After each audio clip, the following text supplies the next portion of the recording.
అందరికీ నమస్కారం అండి. ఈరోజు నేను చేయబోతున్న వీడియో ఏంటంటే శ్రీ నరసింహ అవతారం. విష్ణుమూర్తి యొక్క నరసింహ అవతారం గురించి ఈరోజు నేను వీడియో చేయబోతున్నానండి. అందరికీ నా వీడియోస్ నచ్చుతాయనుకుంటాను. నచ్చితే కనుక లైక్, షేర్ అండ్ సబ్స్క్రైబ్ చేయండి. వైకుంఠంలో ద్వారపాలకులైన జయ విజయులు సనకస నందనాది మునుల యొక్క శాపానికి గురయ్యి భూలోకంలో కృతయుగంలో హిరణ్యాక్షుడు హిరణ్యకశిపుడు గాను, అలాగే త్రేతాయుగంలో రావణ కుంభకర్ణాదులు గాను, ద్వాపర యుగంలో శిశుపాల దంతవక్త్రులు గాను జన్మిస్తారు. హిరణ్యాక్షుని మరణానికి తీవ్ర మనోవేదన చెందిన హిరణ్యకశిపుడు శివభక్తుడు కదండి ఈ హిరణ్యకశిపుడు. అయితే బ్రహ్మకి ఘోరమైన తపస్సు చేస్తాడు.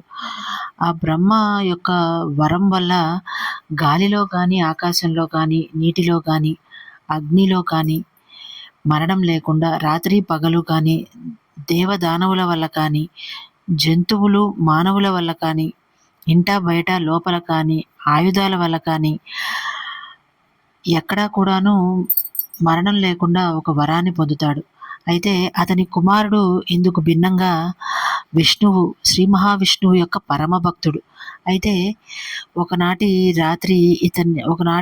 సాయం సంధ్య సమయంలో ఇద్దరికి జరిగిన వాగ్వివాదంలో స్వామి ఈ భక్తుడిని కాపాడుకోవడానికి స్తంభం నుంచి బయటకు వచ్చి ప్రహ్లాదుని కాపాడి ఈ హిరణ్యకశిపుణ్ణి ఇంటా బయట కానీ, గడపలో, అలాగే చేతి గోళ్లతో, ఎలాంటి ఆయుధాలు లేని చేతి గోళ్లతో, అలాగే మానవుడు దానవుడు కానీ, దేవుడు దానవుడు మానవుడు ఎవ్వరూ కానీ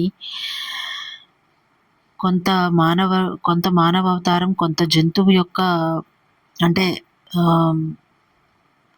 సింహం యొక్క ఆకారంలో అలాగా ఒక అవతారాన్ని నరసింహ అవతారంగా భక్తుడిని రక్షించుకోవడానికి ఆ అవతారం ఎత్తి హిరణ్యకశిపుణ్ణి సంహరించి అవతార సమాప్తి చేస్తారనమాట.